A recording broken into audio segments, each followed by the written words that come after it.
The Grand Assembly Hall was bigger than most moons. 847 different alien species sat in their special seats, each designed for their unique bodies. Some floated in water tanks, others hung from the ceiling like bats.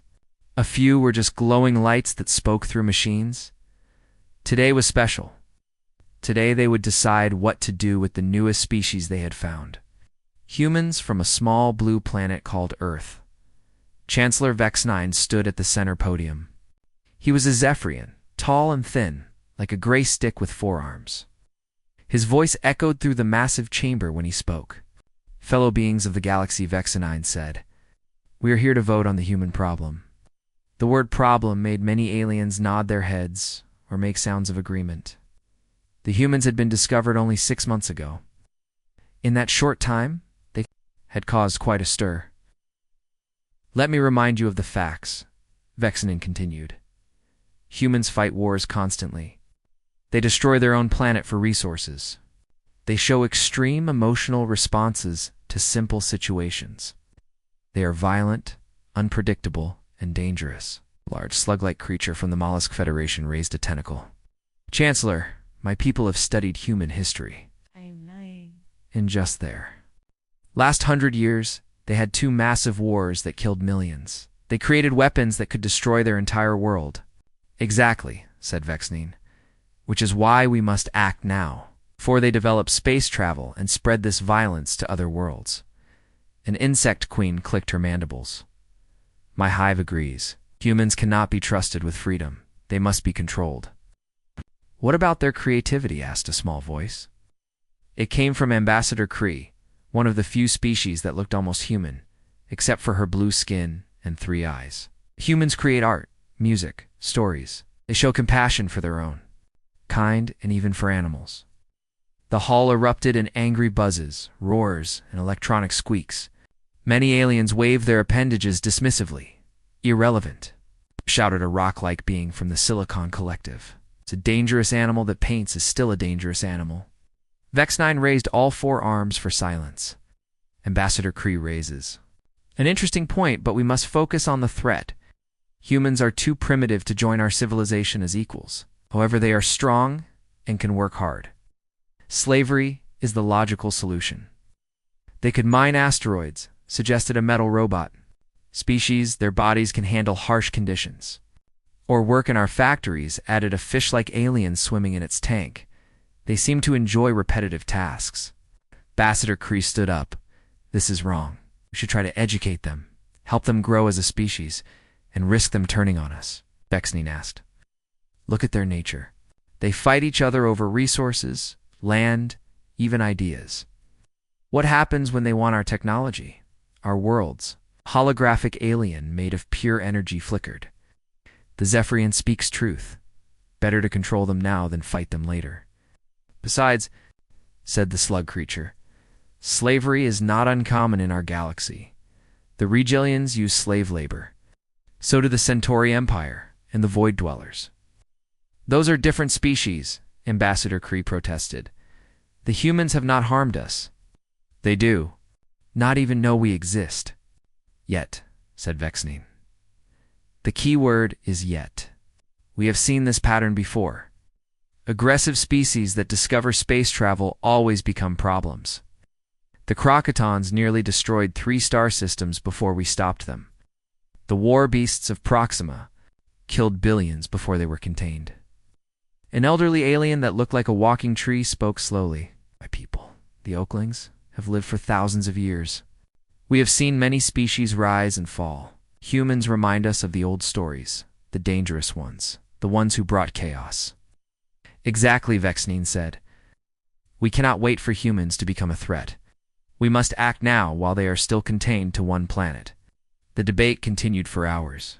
Some aliens worried about the ethics of enslaving an entire species. Others argued about the practical problems of managing 8 billion slaves. But most agreed on one thing: humans were too dangerous to leave alone. Finally, Vex9 called for the vote, all in favor of enslaving the human species. Lights began appearing across the vast hall. Red lights meant yes. Blue lights meant no. Yellow lights meant abstaining. The count began. Red light after red light appeared. The Zephyrian Federation voted yes. The Mollusk Collective voted yes. The Silicon Beings voted yes. The Insect Hives voted yes. Even the peaceful plant species voted yes.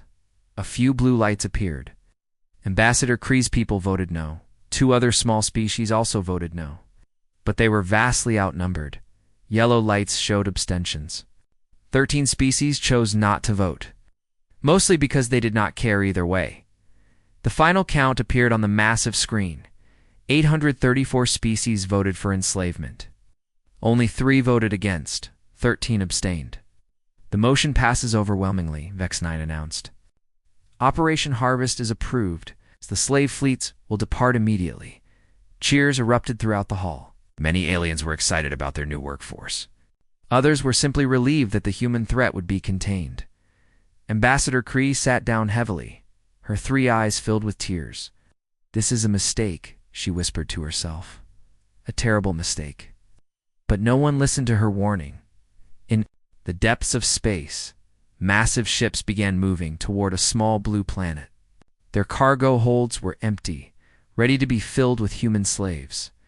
The crews were confident this would be easy. After all, humans were just primitives with basic technology. None of them knew that Earth had been listening to their communications. For months, none of them knew that humans had been preparing. None of them understood that they had just made the biggest mistake in galactic history. The vote was over. The die was cast. Soon the galaxy would learn what humans were truly capable of when their backs were against the wall. The slave fleet was impressive. 200 ships of different sizes filled the space around Earth's moon. Each ship belonged to a different alien species, but they all had the same purpose. They were here to collect humans. Fleet Commander Zack 7. Another Zephyrian-like Chancellor Vex9 stood on the bridge of the lead ship. Through the main window, he could see the blue and green planet that would soon provide workers for the entire galaxy. "Status report," Zack 7 ordered, his second in command. A insect-like being called Drone 445 clicked his mandibles. "All ships are in position, Commander. We are ready to begin the harvest." Good. "How many humans do we expect to collect?" "Sensors detected 8 billion life forms 6 months ago," Drone 45 replied. "We should be able to transport at least half of them in the first wave," Zack 7 nodded. 4 billion slaves would be a good start. The rest could be collected later. "Any signs of resistance?" "None, Commander." "The planet appears to be completely silent." This surprised Zack 7. When the fleet had arrived, they expected to see the usual signs of a populated world. City lights, radio signals, spacecraft moving around the planet. Instead, Earth looked almost empty. "Perhaps they are hiding," suggested a slug-like officer from the Mollusk Federation. "Many primitive species try to hide when they first encounter superior technology. Hiding 8 billion beings would be impossible," said Zack 7. "More likely they have simply accepted their fate." Begin the landing. The first wave of landing ships descended toward Earth. Each ship carried soldiers from different species. Some were tall and strong. Others were small but clever. A few were machines built for fighting. All were confident this would be easy. The first ships landed in what had once been New York City. The soldiers expected to find millions of humans crowded together in their tall buildings. Instead, they found empty streets and abandoned cars. "Where is everyone?" asked Captain Rook 12, a Zephyrian leading the first ground team. The city was completely quiet. No humans walked the streets. No voices could be heard. Even the animals seemed to have disappeared. "Sensors show the buildings are empty," reported a robot soldier. "No life signs detected." "Check the underground areas," ordered Captain Rook 12. "Humans often build subway systems in basements." The soldiers split into groups and entered the empty buildings. The subways were also empty, but something felt wrong. The tunnels seemed to go deeper than they should. Some passages were too new, as if they had been dug recently. On the main ship, Commander Zack 7 was getting similar reports from landing sites around the world. London was empty. Tokyo was empty. Moscow was empty. Every major city the aliens had identified was completely abandoned. "This makes no sense," Zack 7 muttered. 8 billion beings cannot simply vanish. Perhaps our sensors were wrong, suggested Drone 445. Maybe there were never that many humans. But Zack 7 knew the sensors were accurate. The Galactic Federation had the best technology in the galaxy. If they said 8 billion humans lived on Earth, then 8 billion humans had lived on Earth. Down in New York, Captain Rook 12's team was exploring deeper into the subway system. The tunnels were definitely larger than they should be. Some areas looked like they had been expanded with advanced digging equipment. Sir called one of his soldiers, a cat-like alien with excellent hearing. "I think I heard something." Team stopped moving. In the silence, they could hear a faint sound. It was rhythmic, like footsteps, but very quiet. "Spread out," ordered Captain Rook 12. "Find the source of that sound." The soldiers moved through the tunnels, following the noise. It seemed to come from everywhere and nowhere at the same time. Sometimes it was ahead of them, sometimes it was behind them. Then the lights went out. The tunnel plunged into complete darkness. The aliens activated their night vision equipment. But the darkness seemed unnatural, as if something was blocking their sensors. "Report," Captain Rook 12 called into his radio. But all he heard was static. A scream echoed through the tunnel. Then another. One by one, his soldiers stopped responding to his calls. "Fall back to the surface," Captain Rook 12 ordered. "But when?" He turned around. The tunnel behind him was blocked. A wall of metal and rock had somehow appeared, trapping his team underground. Similar events were happening at landing sites around the world. Alien soldiers were disappearing in groups. Entire teams would enter buildings or tunnels and never come back out. Radio contact would be lost. Search parties sent to find them would also vanish. On the main ship, Commander Zack 7 watched his forces disappear one by one. The neat rows of green lights representing his soldiers were turning red. Lost contact. Missing in action. Status unknown. "What is happening down there?" he demanded. "Unknown, Commander," replied Drone 445. "All we know is that teams keep going silent. Are the humans fighting back?" "We have not seen any humans, Commander. Our soldiers are just ... disappearing." Zack 7 felt a chill run through his forearms. In all his years as a military commander, he had never seen anything like this. The enemy was invisible, silent, and apparently very deadly. "Send in the heavy assault teams," he ordered. Full armor, maximum weapons. The second wave of soldiers was much better equipped. They carried energy weapons that could destroy buildings. Their armor could stop most attacks. They moved in large groups and stayed in constant radio contact. But the same thing happened. The heavy assault teams would enter the empty cities and gradually disappear. Sometimes their armor would be found later, empty and undamaged. The soldiers inside had simply vanished. Hours passed. Commander Zack 7 had lost contact with over half his ground forces. The other ships in the fleet were reporting similar problems. Thousands of alien soldiers had disappeared without firing a single shot. "Perhaps we should retreat," suggested the slug officer. "Regroup and develop a new strategy." But Zack 7 was stubborn. The Galactic Federation did not retreat from primitive planets. "Send down the sensor drones. I want to know what happened to our soldiers." The small flying robots descended to the planet's surface. Their cameras showed the same empty cities and abandoned streets, but as the drones flew over certain areas, they detected movement in the shadows. The movement was fast and coordinated. Shapes flitted between buildings and disappeared into hidden entrances. Whatever was moving down there was definitely intelligent and definitely organized. "There," said Drone 445, pointing at one of the screens. "Something just entered that building." They watched as more shapes moved through the city. The beings were roughly the right size to be humans, but they moved with purpose and skill that the aliens had not expected. "So the humans are still here," Zack 7 said. "They are just hiding underground. But where are our soldiers?" asked the slug officer. That question would not be answered for several more hours. When it was, Commander Zack 7 would understand that. The Galactic Federation had made a terrible mistake. The hunters had become the hunted. And the prey was much more dangerous than anyone had imagined. 3 days had passed since the alien fleet arrived at Earth. "Commander, Zack 7 stared at the reports on his desk with growing horror. He had started with 50,000 soldiers. Now he had contact with less than 10,000.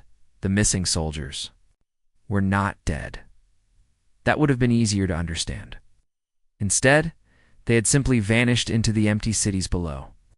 Their equipment was gone. Their weapons were gone. Even their communication devices had disappeared. "Commander," said Drone 45, rushing into the command center. "We have found something." On the main screen, a video feed appeared. It showed one of their landing ships, but something was wrong with it. The hull had been cut open with precise cuts.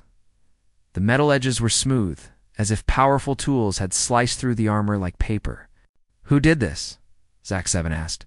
"Unknown, sir. But look inside." The camera moved into the ship. The interior was completely empty. Every piece of equipment had been removed. Weapons, computers, engines, even the seats were gone.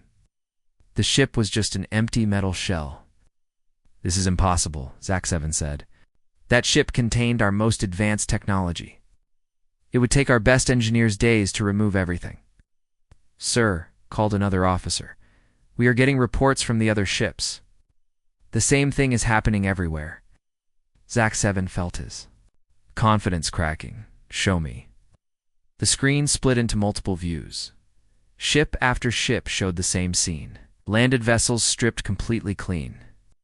Some ships were missing entirely, as if they had been picked up and carried away. "How are they doing this?" Zack 7 demanded. "Humans are primitives. They barely have space travel." The slug officer from the Mollusk Federation spoke up. "Perhaps we underestimated them." "Impossible," Zack 7 snapped. "Our intelligence reports were thorough. Humans fight with chemical explosives and metal projectiles. They have never seen energy weapons or force fields." But even as he said it, Zack 7 knew something was very wrong. Primitive species did not make entire armies disappear. They did not strip advanced spaceships clean in a matter of hours. "Commander," said Drone 445, "I am receiving a transmission." "From who?" "It appears to be coming from the planet's surface. From the humans." The main screen flickered and changed. A human face appeared. It was a middle-aged male with gray hair and calm eyes. He wore what looked like a military uniform, but it was unlike anything in their databases. "Greetings," the human said in perfect Galactic Standard language. "I'm General Harrison of the United Earth Defense Force. I believe you have come to collect slaves." Zack 7 stepped forward. "How do you know our language?" General Harrison smiled. "We have been listening to your communications for months. Your Galactic Federation is not as secure as you think. We know why you are here. We know what you voted to do to us." "Then you know resistance is useless," Zack 7 said, trying to sound confident. "Surrender now, and your species will be treated well." "Treated well as slaves, you mean?" Harrison replied. "I am afraid we must decline your generous offer. You have no choice. You have the most advanced military in the galaxy." Harrison's smile grew wider. "Had you had advanced military equipment? Much of it now belongs to us." The screen split again. This time it showed human soldiers carrying alien weapons. But these were not the primitive humans the aliens expected.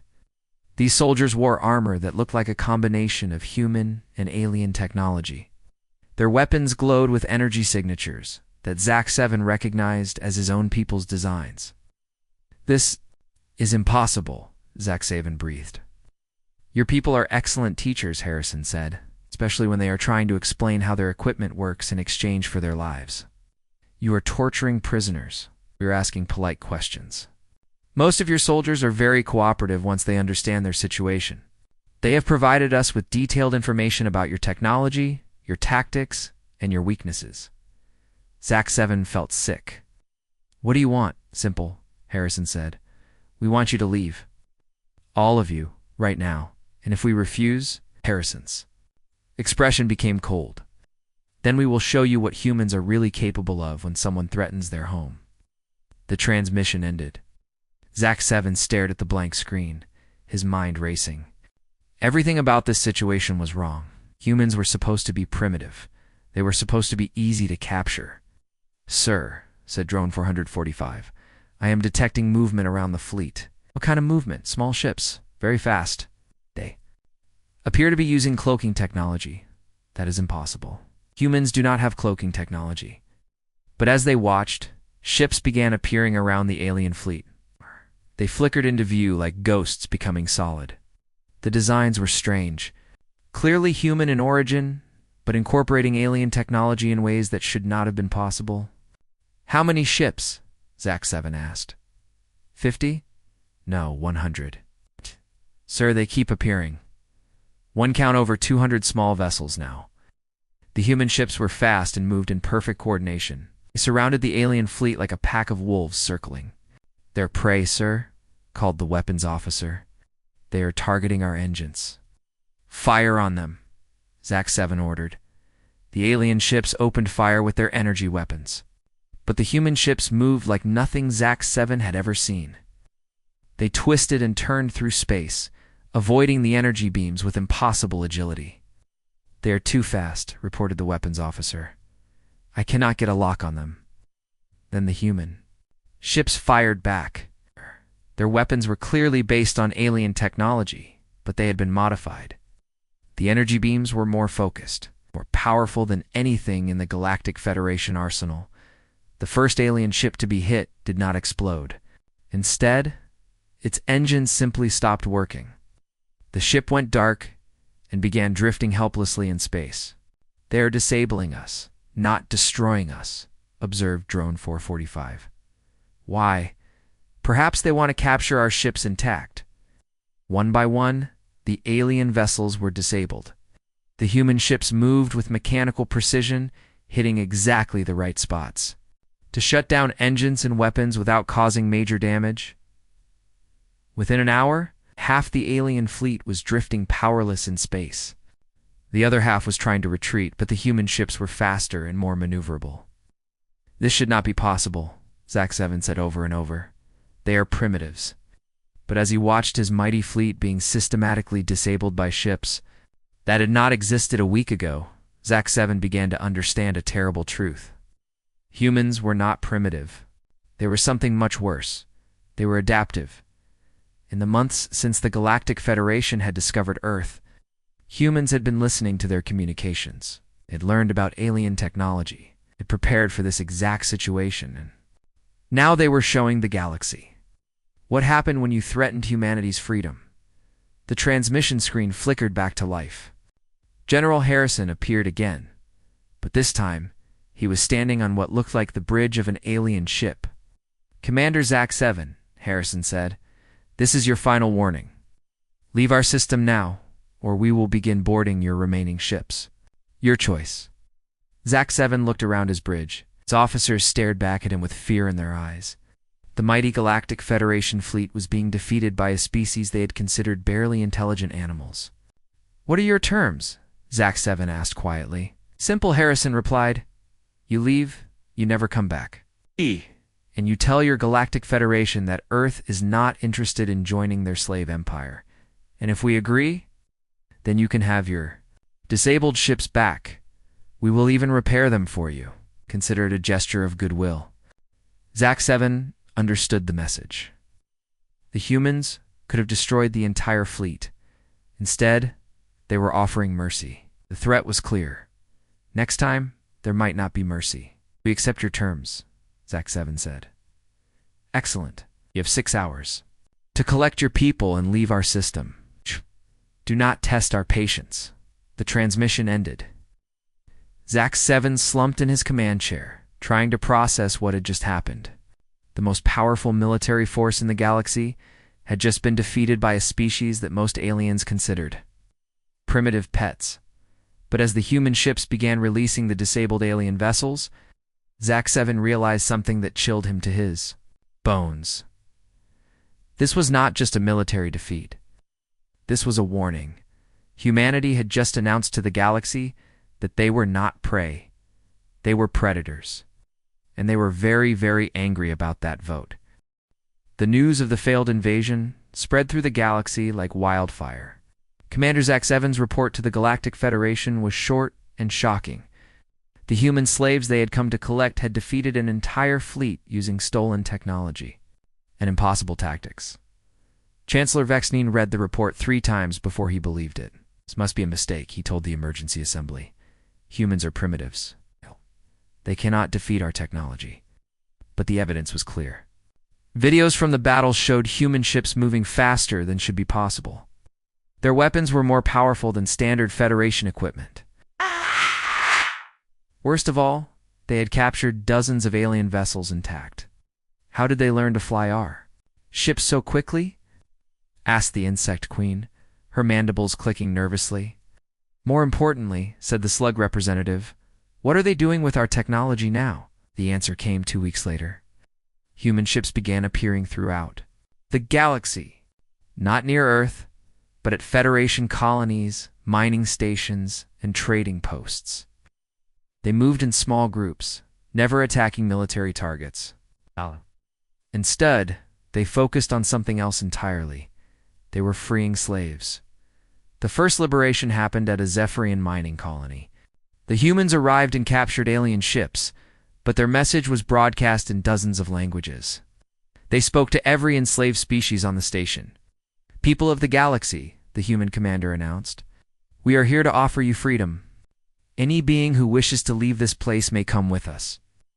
You will be taken to safe worlds where you can live as free citizens. The Zephyrian overseers tried to stop the broadcast, but the humans had hacked their communication systems. Every slave on the station heard the message. Within hours, the mining station was in chaos. Thousands of enslaved beings rushed toward the human ships. The Zephyrian guards tried to stop them, but they were vastly outnumbered. This is theft of property, the station commander radioed to the human ships. Intelligent beings are not property, came the reply. We are simply offering transportation to those who wish to leave. The humans did not fight the guards, unless attacked first. They simply opened their ship doors and let the slaves choose. Most chose freedom. Similar scenes played out across the galaxy. Human liberation fleets appeared at slave colonies belonging to every species that had voted for Earth's enslavement. They used the same tactics everywhere. No violence unless necessary. Always offering choice. Always speaking in the local languages. But the humans had learned more than just alien technology. It also studied galactic politics during their months of preparation at the Mollusk Federation's main shipyards. Human agents began spreading information about corruption in the Federation leadership. They revealed secret deals, hidden profits, and illegal activities that most citizens had never known about. Your leaders voted to enslave Earth not for safety, the human broadcasts explained, but because they wanted cheap labor for their private projects. Look at these financial records. See where the money really goes. The documents were real. Humans had stolen them during their raids on Federation computers. Ordinary citizens across the galaxy began to see that their leaders were not the noble protectors they claimed to be on the Silicon Collective's homeworld. Humans revealed that the Federation had been secretly experimenting on captured slaves. Medical records showed horrific tests performed on thinking beings without their consent. Your vote to enslave our species was not based on fear, the human messages said, was based on greed and cruelty. You wanted workers who could not complain about being mistreated. Species after species began to question their governments. Protests erupted on dozens of worlds. Some demanded that their leaders explain the vote to enslave Earth. Others called for withdrawal from the Galactic Federation entirely. The Federation tried to stop the human propaganda, but they were always one step behind. Human computer experts had learned to hack any system in the galaxy. Their messages appeared on every screen, every communication device, and every public broadcast system. Meanwhile, the liberated slaves were not just being taken to safety. The humans were organizing them into something much more powerful. On a cluster of uninhabited worlds near the galaxy's edge, the humans were building a new civilization. Former slaves from hundreds of species worked together to create cities, farms, and factories. But these were not like the oppressive facilities they had escaped from. Here, every being was paid for their work. Every species had representatives in the government. Children went to schools instead of labor camps. Families could live together instead of being separated. This is what freedom looks like, the human administrators explained to galaxy-wide. Broadcasts. This is what your leaders denied you when they voted for slavery. The contrast was striking. Federation worlds showed endless poverty, slave labor, and suffering. The human-protected worlds showed prosperity, cooperation, and hope. More species began to switch sides. The peaceful traders who had abstained from the original vote asked to join the human alliance. Even some species that had voted for enslavement began to reconsider. The Centauri Empire was the first major power to change their position.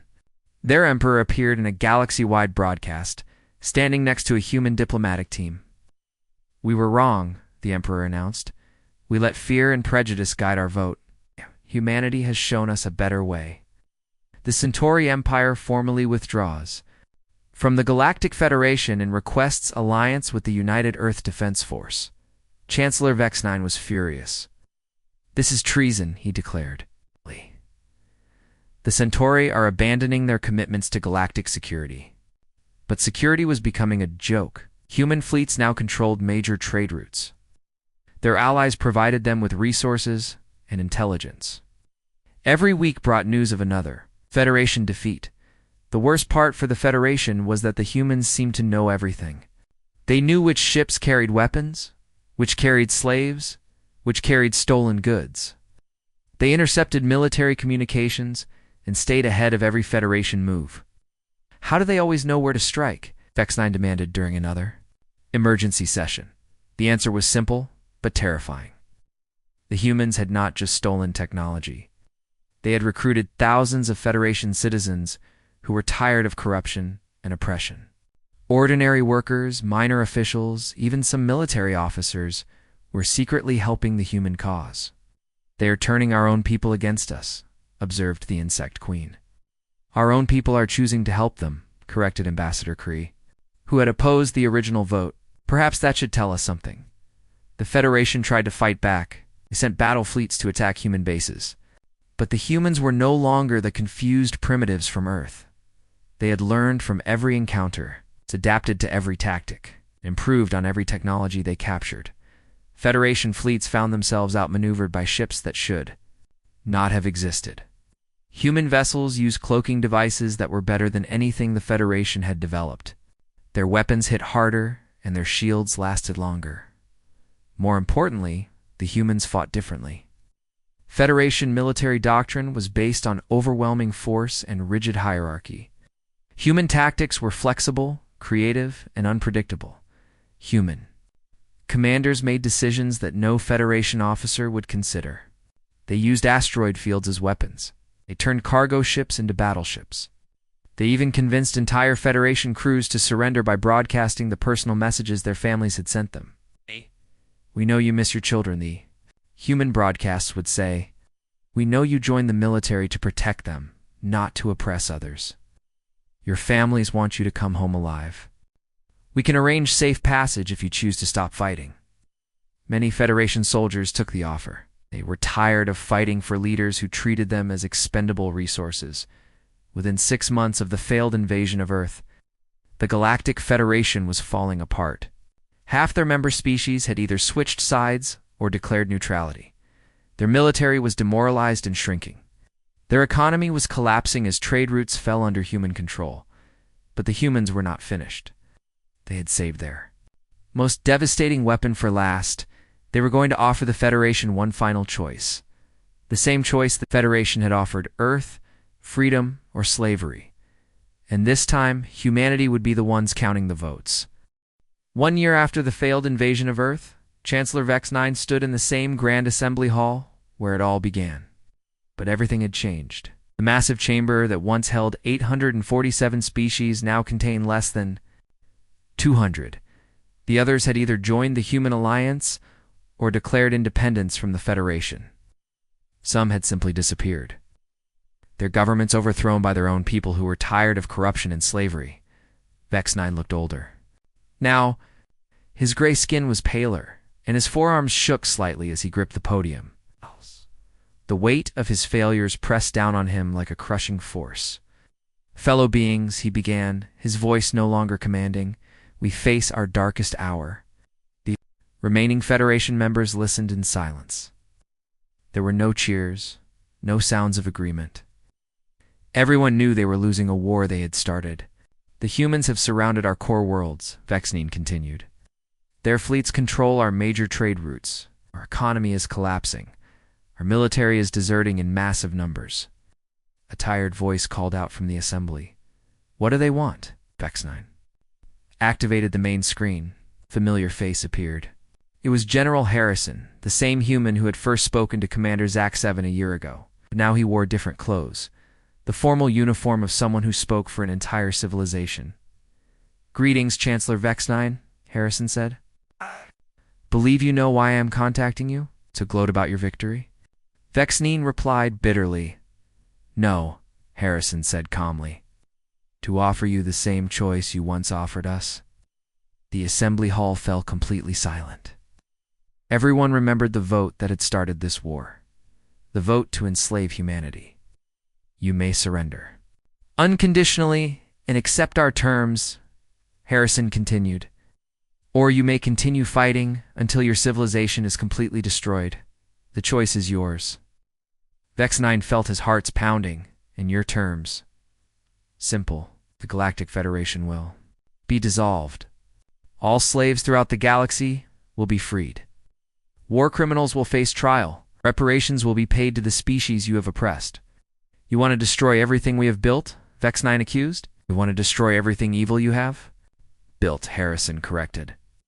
The galaxy will be rebuilt on principles of freedom and cooperation. No more slave labor. No more oppression.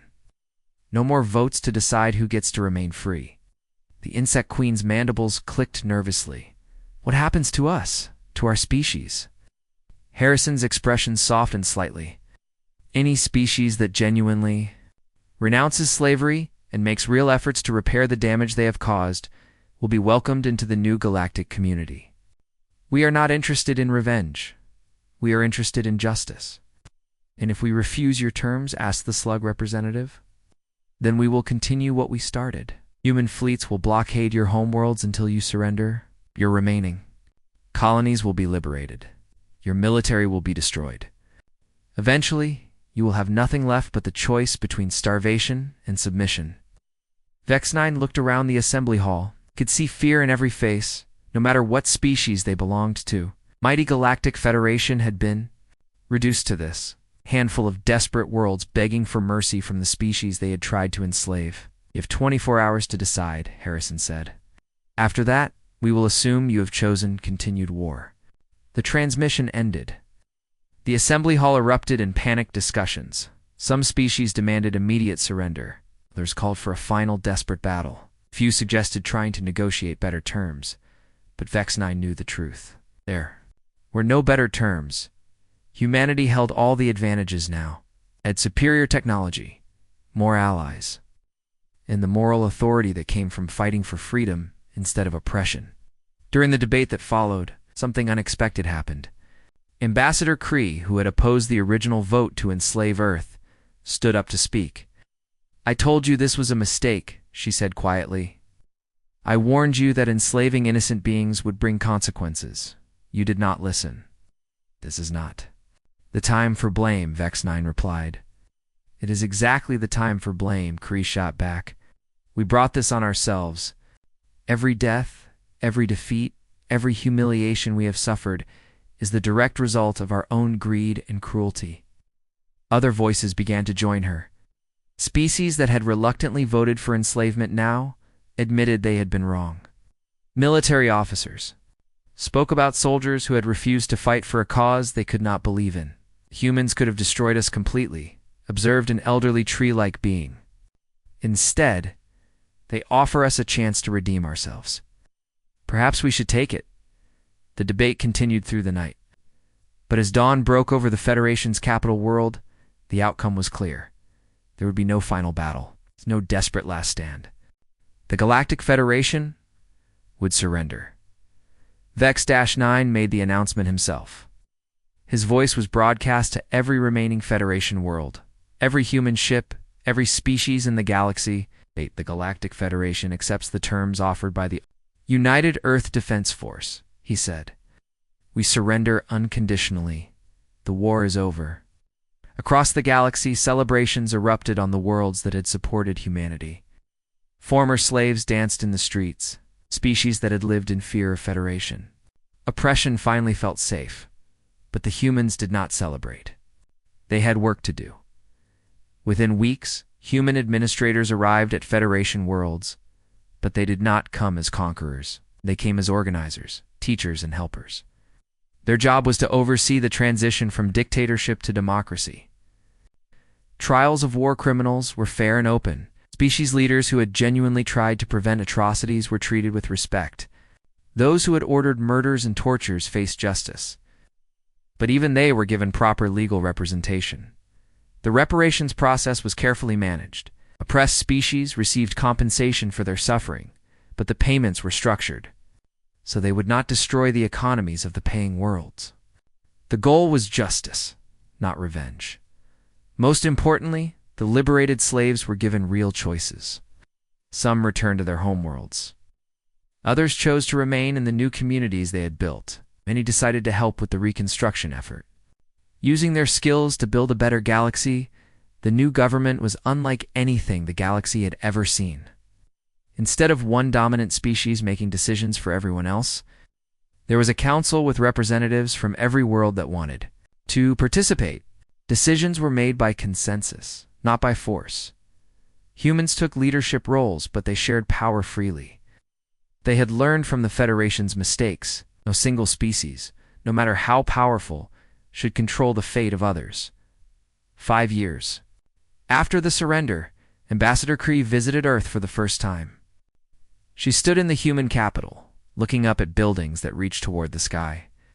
The city was full of beings from dozens of species, all living and working together in peace. She asked General Harrison, who had become Earth's representative to the Galactic Council, "How did you forgive us?" Harrison smiled. "Because holding grudges would make us like the people we fought against. We chose to be better." Kree thought about the vote that had started everything. 834 species had voted to enslave humanity. They had thought they were dealing with dangerous primitives who needed to be controlled. Instead, they had awakened the one species in the galaxy capable of showing them what true civilization looked like. Humanity had responded to the threat of slavery not with matching cruelty, but with an offer of freedom for all. "We were wrong about everything," Kree said quietly. "Yes," Harrison agreed. "But you learned from your mistakes. That's what matters." Now, in the years that followed, the galaxy would remember the lesson humanity had taught them. Power without mercy leads to tyranny. Strength without compassion creates enemies. But wisdom combined with justice could build a civilization that lasted forever. The species that had voted to enslave. Earth learned to live as equals in a galaxy where freedom was not something granted by the powerful, but something that belonged to everyone by right. They had tried to make humanity their slaves. Instead, humanity had freed them all.